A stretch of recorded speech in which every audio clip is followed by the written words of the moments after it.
The explosion that you have in fintech is essentially a lot of technology companies recognizing that there's this major disconnect between what banking has historically been and what money and life mean to customers.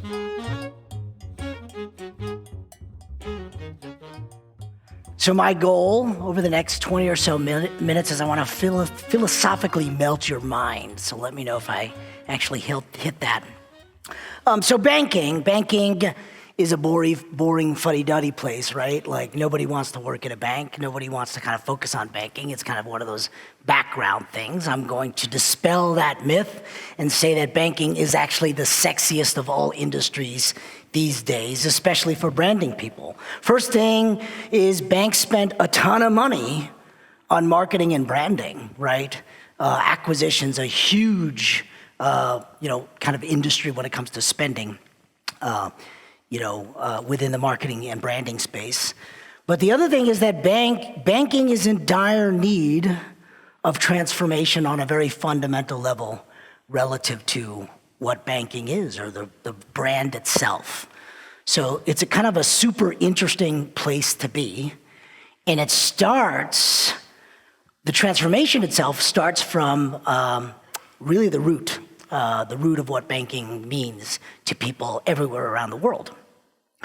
When you search on Google, when I searched on Google, banking in the 1900s, this is the picture you get. So who knows where the word bank comes from? Anyone? So it comes from a word, it's an Italian word actually, banco, which means bench. And the reason why it was called banking and turned from banco to banking and bench is because people sat and did business on benches, when in Italy when the word came up. So in the beginning, banking was really about environments like this. This may be a little bit more sophisticated than a bench, but this is what banking was in 1900. If you do that same Google search and you say banking in the 1950s, you'll get this picture. Did it change all that much in 50 years? And then if you do that same Google search and talk about banking in the 1980s, you'll get this picture. Not very far off that traditional concept of people doing business together, sitting on a bench. So banking has this incredible history embedded in the very word of banking and a bank.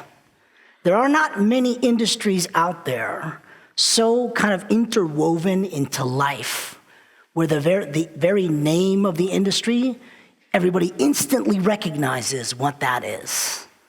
When I say bank and banking pretty much everywhere around the world, the same kind of things are conjured up in people's brains. Often it's a branch or a building, right? Paper artifacts, money, right? That concept of banking and what banking is really deeply embedded into just about every single culture around the world. So that was the case for hundreds of years, if not thousands of years, right? The concept of money in banking has remained relatively stable. And then 2008, 7 and 8 happened. And a couple things happened kind of all at once. So first you had the introduction of the iPhone. Second, social networks and Facebook started to dramatically take off. And then you had the global financial crisis. And all of these things kind of happened around relatively the same period of time. So it was at this time, actually, that I broke off from traditional banking. I was at Citigroup at the time, and decided to kind of go into the digital agency world, and then from there moved on to start my startup called Moven. And what I saw during this period of time was that there was this amazing technological disruption driven by the iPhone, mobility, social networks, that was dramatically changing the way customers were behaving around the world. It was at this same period that banking was going through this existential crisis, a redefinition of itself, right? And in many ways, a retrenching of itself across the world. So this kind of major, what I saw as sort of, tremendous chaos within the banking space, I saw significant opportunity. Opportunity to kind of redefine the notion of banking driven by some of these new technologies and, start a company called Moven. One of the things I will say, a story on the start of Moven that's interesting is when the group of founders got together and we had this charter of what would a bank look like in the mobile age, we started, just like many other people who had kind of been in the banking industry would, we started to talk about features and functions, right? You would open an account online, you could look at your money, we described it, describing a really robust mobile banking experience. But then someone asked the question, well, what are people gonna download? Like, what are we selling? What are we gonna post on the App Store? And then we're like, well, you're downloading a banking app. But the question is, but how can you download a banking app when you don't have a bank account? And then it struck us, yeah, I guess that's right. In the mobile world, people download apps for a reason. The apps have a value proposition, right? And the value proposition, if we're gonna start a mobile bank, can't be just to service your banking account, right? It's gotta be a value proposition in and of itself, right? It has to have a value for the end customer. And that simple conversation actually reoriented our entire view of how we had to approach the problem. Consumers couldn't just download an app, have to open a bank account, wait for the card to come, encash the card, start to begin to spend, and all of a sudden that app you downloaded has value 3 or 4 weeks or even a month or 2 later. That's not a viable experience. So we had to rethink banking and say, well, what does the app do? What's the value of banking, right, and this app? And we landed on the idea that it would help you become financially fit, right? The app itself would help you get control of your spending and get better sense of your spending habits. And this was all driven by, at the root, this technology disruption that was happening. So the behavior of banking and what banking is, in many cases, in places like China, where there are really not, very little usage of cash these days, and most of it is mobile payments. The banking interface, or what a branch is doesn't have much meaning in these emerging economies. So that notion, that ingrained notion that we have here in the United States and a lot of the Western world of that instant recognition of that word bank, that might be very different for a new generation growing up in the emerging world. So the technology change is one thing, and fintech grew up around this. So the explosion that you have in fintech is essentially a lot of technology companies recognizing that there's this major disconnect between what banking has historically been and what money and life mean to customers. And so they're hacking around the infrastructure of banking. They're using banking, the way you would know it and I would know it, as a chassis to deliver and redefine the nature of the product itself. So what is going on with customers? Right, so if we're gonna redefine banking and we're gonna think about actually how money and life is working for customers, then there's 2 kind of key themes that Citi and Citi Ventures is focused on.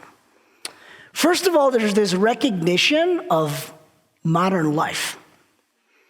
So if you think about banking and the construct of banking, when I say bank, you think account. And then if you're married or have a significant other, the most sophisticated banking gets for you is the idea of a joint account, right? And the relative kind of view of the nuclear family with a joint account. Husband earning, wife needing transactional access, but that's pretty much it. That nuclear family construct, frankly, hasn't been the reality for decades now. So the basic family, the structure of family and modern life has far outstripped the chassis of the joint account. the experiences that people have with money far outstripped the utility of the joint account. So what's happening on top of that? A company like Venmo comes along and sort of hacks on top of the payments layers and realizes that money is actually spent in and around friends, right? There's no account there. What is Venmo? Is that a bank? Is that an experience? Is it a service?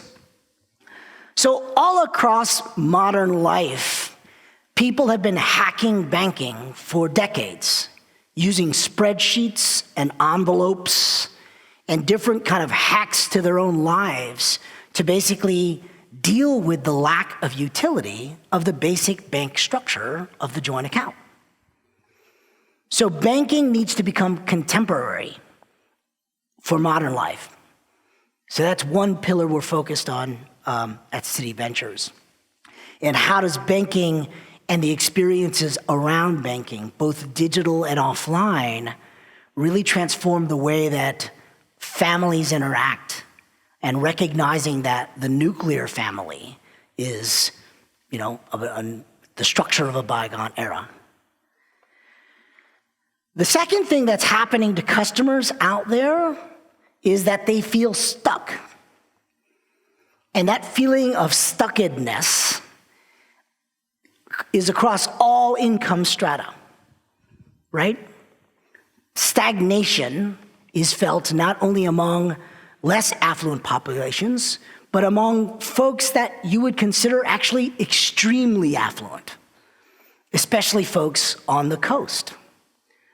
So this feeling of stagnation, of customers feeling that they don't have this forward momentum, comes from culprits like rising cost of education, declining yield of that investment, rising cost of housing and childcare and healthcare, and all these things that make people feel like they can't get forward momentum. And banks the notion of credit and personal credit at multiple levels, what was that for? It was fuel to essentially light the fire of future trajectory. So at the customer level, this feeling of economic vitality or lack thereof, how does banking help people feel unstuck, feel like credit can fuel a future trajectory, not create a burden, right, that they can't, overcome? And that's at the people level. Business is the same problem. So despite the fact that there's this feeling of a lot of innovation out there, the people have not been starting small businesses. Entrepreneurship among the broad populace is actually at a really low point. So that feeling of fuel and credit and the understanding of how people work differently today, that many people out there in the gig economy are essentially person businesses, right? They're entrepreneurs of one, developing small guilds and businesses.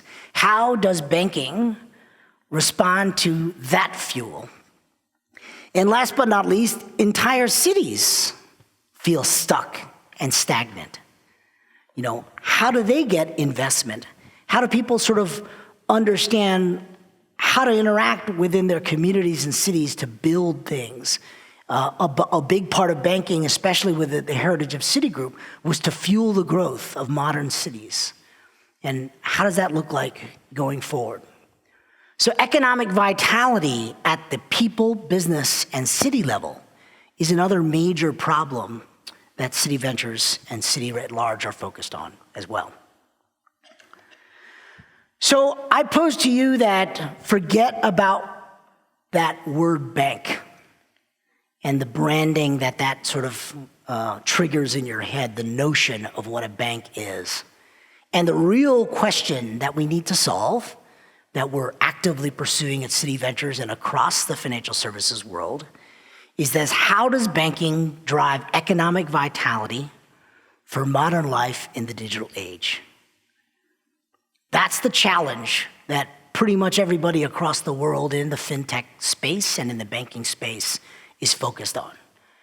Solving that value proposition will reinvent the notion and the nature of banking everywhere. And that's a huge and really, really exciting problem to be solving on multiple fronts.